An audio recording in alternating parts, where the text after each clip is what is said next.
In the years following the American-led invasion of Iraq, the country was left scarred, weakened, and divided. The old order had crumbled, and in its place rose a dangerous power vacuum. Meanwhile, to the west, the Arab Spring of 2011 ignited a chain of revolutions and wars across the Middle East.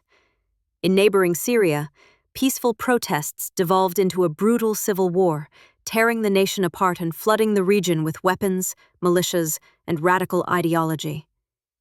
It was in this chaos that the seeds of a new and terrifying force were sown.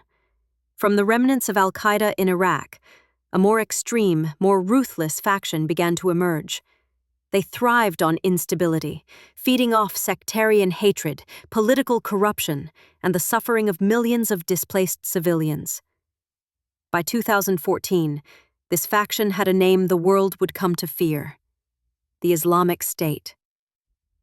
Under the leadership of Abu Bakr al-Baghdadi, they grew from a shadowy insurgent group into a full-scale army. Their ambition was nothing short of the rebirth of a caliphate, and their first great prize, the ancient city of Mosul.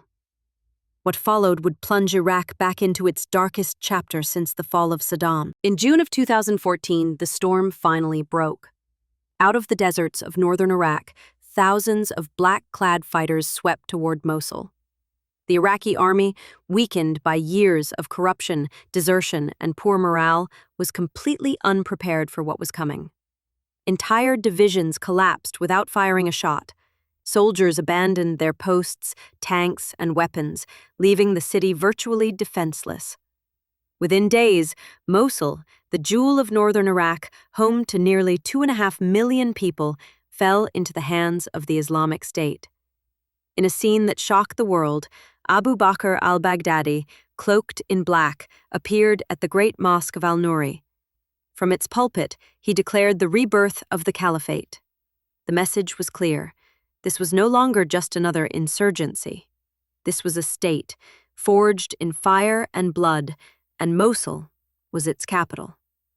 The fall of Mosul sent shockwaves far beyond Iraq. A once proud city was now a fortress for extremists, its streets patrolled by masked gunmen, its people shackled under a regime of fear.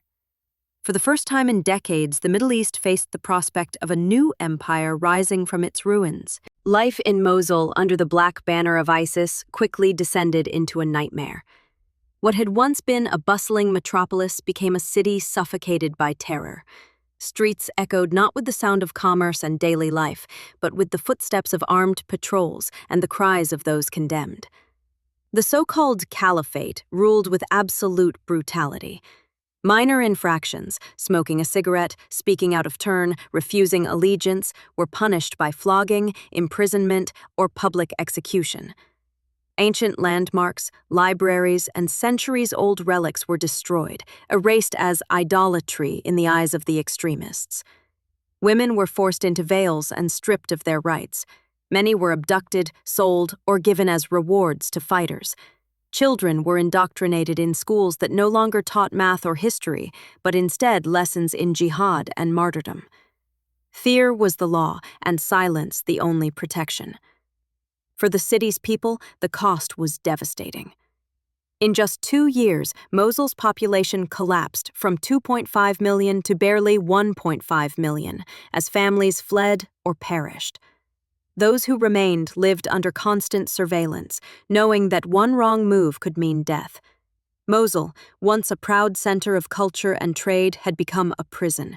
Its walls guarded not by stone but by terror. By 2016, the so-called Islamic State was at its peak, but its enemies were gathering strength. Across Iraq, villages and towns once lost had been clawed back, inch by bloody inch. The world had watched Mosul fall in horror 2 years earlier. Now, a coalition of unlikely allies was preparing for the reckoning. The Iraqi government rallied its army, rebuilding shattered divisions, retraining its soldiers, and bolstering its ranks with Shia militias. To the north, Kurdish Peshmerga forces sharpened their blades, determined to liberate their lands. Above them, the skies thundered with American jets and coalition aircraft, softening ISIS defenses with relentless airstrikes. In total, over 100,000 men prepared for battle. They would face no more than 10,000 ISIS fighters. But those fighters were not ordinary soldiers. They were zealots, dug deep into tunnels, armed with suicide vests, and ready to die. The stakes could not have been higher. Mosul was not just another city. It was the beating heart of ISIS's empire, its capital, its symbol, its prize. To take it back would mean striking a mortal blow against the Caliphate, but to do so would unleash the largest urban battle the world had seen in generations. At dawn on October 16, 2016, the silence of northern Iraq shattered. From 3 directions, the coalition launched its assault on Mosul. Tanks roared forward, artillery thundered, and the skies filled with the roar of jets. Leaflets rained down from above, urging the city's residents to rise against their oppressors. The liberation had begun. In the east, Kurdish Peshmerga advanced with startling speed, seizing villages in a matter of hours. To the south, Iraqi forces pressed forward more cautiously, meeting scattered resistance but still carving their way toward the city. Within the first day, 20 villages were liberated. It seemed as though the black banners of ISIS would fall as quickly as they had risen. But victory would not come so easily. ISIS struck back with a fury born of desperation. Suicide bombers detonated among advancing troops. Oil wells were set ablaze to choke the sky with smoke, and hidden snipers turned every street into a killing ground. In the north, logistical chaos slowed the coalition's push. Progress, once rapid, began to grind into a bloody stalemate. The battle for Mosul was underway, and what began as a triumphant charge was about to descend into one of the most brutal urban struggles of the 21st century. The first push had carried the coalition to Mosul's gates. Now, the true battle began. On November 1st, Iraqi forces stormed the city's eastern districts. Artillery and machine guns thundered, while ISIS fighters set tires ablaze, cloaking neighborhoods in black smoke to blind the advancing troops. Street by street, block by block, the coalition fought its way inside. The elite Golden Division spearheaded the assault, their veterans trained for the brutal urban combat ahead. They cleared houses, dismantled barricades, and rooted out snipers hiding among civilians. Progress was slow, and every meter was paid for in blood. ISIS was ruthless. They used civilians as human shields, executed families who tried to flee, and turned schools and hospitals into fortresses. The Iraqi army faced an impossible choice: advance too quickly and risk slaughtering innocents, or hold back and give ISIS time to regroup. By December, exhaustion set in. Vehicles were battered, ammunition dwindled, and casualties mounted. Yet the coalition pressed forward. District by district fell, until by January 2017, the black flag no longer flew over East Mosul. The eastern bank of the Tigris was free, but across the river, the heart of the Caliphate still waited, stronger, deadlier, and far more desperate. If the fight for East Mosul had been brutal, what awaited across the Tigris would be far worse. West Mosul was older, denser, and tightly packed with narrow alleys where tanks could not maneuver, and airstrikes risked killing thousands of civilians trapped inside. It was here that ISIS vowed to make its final stand. On February 19, 2017, the coalition advanced. Iraqi forces stormed Mosul International Airport, seizing it after days of heavy fighting. From there, the offensive surged into the heart of the western city, but every street was a battlefield. Booby-trapped houses exploded without warning, car bombs thundered into convoys, and suicide attackers disguised as civilians detonated in crowded squares. Civilians paid the heaviest price. ISIS corralled families into combat zones, using them as shields against advancing troops. Escape was almost impossible. Those who tried were gunned down in the streets. Despite the horrors, the coalition pushed forward. By March, government troops had seized government buildings, the Mosul Museum, and even the city's central bank. Yet the closer they drew to the old city, the fiercer the resistance became. Here, in Mosul's ancient heart, the battle would transform into a desperate struggle unlike anything the world had seen in generations. As the coalition pressed deeper into West Mosul, desperation gripped the defenders. ISIS knew the city was slipping from its grasp, yet they refused to surrender. Instead, they unleashed every horror they could devise. Civilians became pawns in a final, savage game. Thousands were forced into combat zones, herded into homes rigged with explosives, their lives reduced to little more than shields for retreating fighters. Suicide bombers struck daily, hidden in cars, disguised as women, even among families fleeing for safety. Each blast tore through soldiers and innocents alike, sowing terror in the already shattered streets. Chemical weapons added another layer of misery. Mortars laced with mustard agents rained down, burning skin and lungs. Ancient landmarks were not spared. Libraries, mosques, and markets, centuries of history, were obliterated in moments of fire and fury.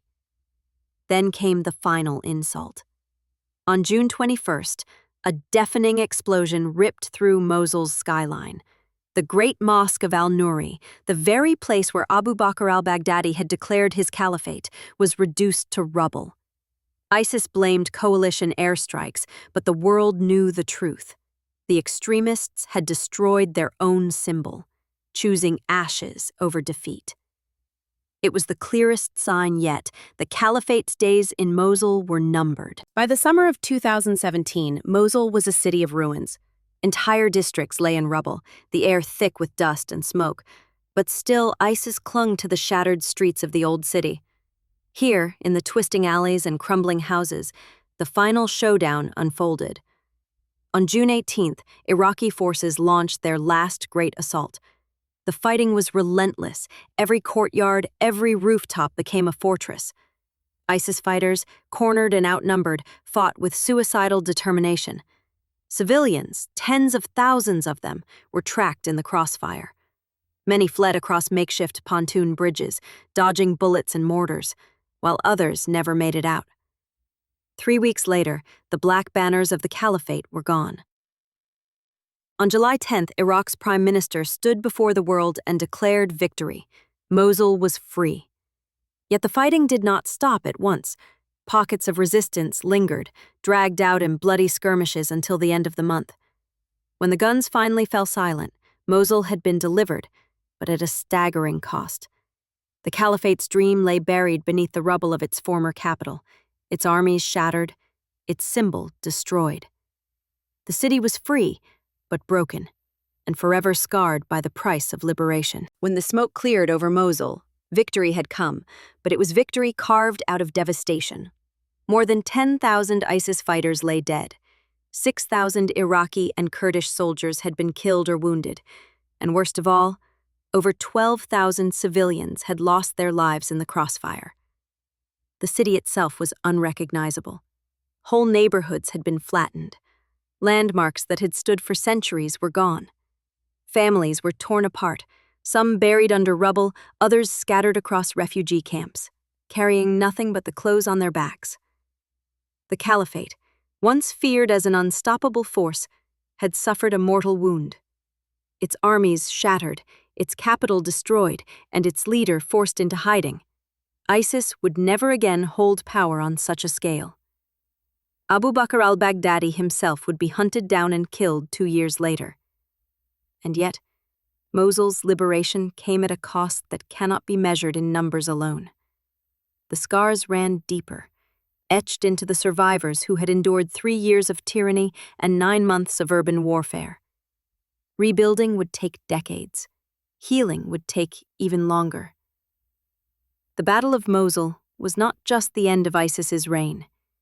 It was a grim reminder of the terrible price of reclaiming freedom from the grip of terror. The Battle of Mosul was not just a clash of armies, but a brutal trial of endurance that scarred an entire nation. Streets once alive with culture and commerce were reduced to rubble, and the city's people paid the heaviest price in blood and despair. Yet, out of the ruins came a hard-fought victory that crippled ISIS and marked the turning point in the war against terror.